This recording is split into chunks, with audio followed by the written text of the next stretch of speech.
তোমাদের দোকান কি প্রতিদিন খোলা থাকে? হ্যাঁ, খালি সানডে অফ থাকে। আর আমাদের যদি অর্ডারস থাকে আচ্ছা। তখন কি করি না, বাড়ি থেকে হোক বা যদি সেরকম পজিশন হয়, যদি এখানে এসে করি তাহলে বাড়ি থেকে বানিয়ে নেওয়া লোক দেয়। আচ্ছা আচ্ছা, পার্সেলও হয় কি? হ্যাঁ, পার্সেলও হয়।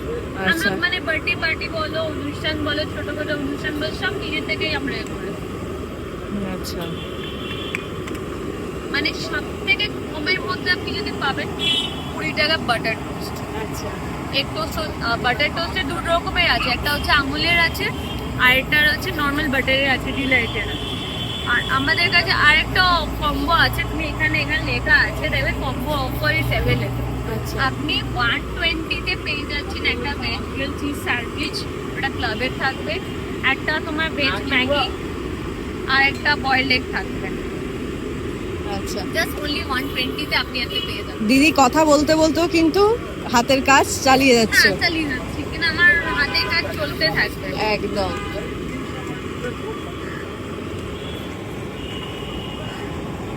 তো ধারে দোকানগুলোতে অনেক জায়গায় হাইজিন মেনটেন হয় না, হ্যাঁ। তোমার দোকানে কি হয়? হ্যাঁ, আমি হাইজিন মেনটেন করি।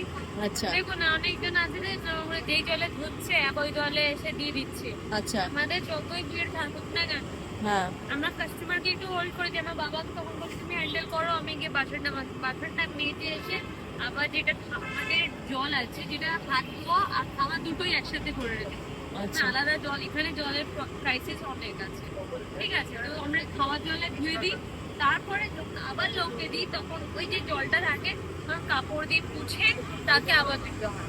আচ্ছা, এই তুমি কি বিশ্বাস করো যে ভাইরাল ভাইরাল আর খাবার এই দুটোর মধ্যে তোমার কাছে কোনটা আগে যাবে? আমার কাছে খাবারটা খাবারটা আগে, তাই তো? খাবারটা আগে, ভাইরাল হওয়াটা মেন মোটিভ নয়। আচ্ছা মেন মোটিভ হচ্ছে খাবারটা।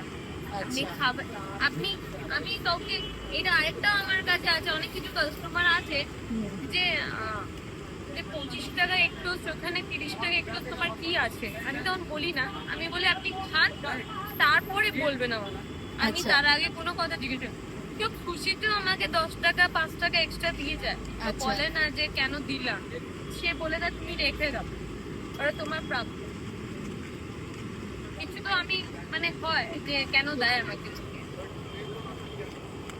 পরিশ্রমী মেয়ে বাবাকে আজকে ডেটে হেল্প করছো, তাই না? তো মাঝে মধ্যে কি গর্ববোধ হয়?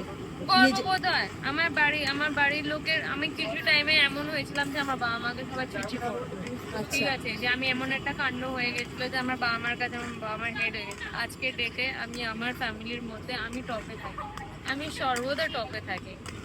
একটু ডাউন হয়ে গেছিলাম, তারপরে আমি ওটা আবার নিজেকে গড়ে তুলেছি, জায়গাটা নিজে মেনটেন করেছি। আজকে ডেটে আমি ভাবি যে আমি ভালো জায়গায় আছি, বাবা মাকে হেল্প করছি, সবকিছু করছি, আর আগামীকালও হেল্প করবো। আমার বাবা অনেক সময় বলে যে দোকানটা বিক্রি করে দেবো, আমি না না, একদম না, দোকান বিক্রি করার একদম কোশ্চেনই আসে না। এখান থেকে আমাদের সবকিছু হয়েছে, একদম একদম। আর এটা যদি হারিয়ে যায় তাহলে আর কি হবে।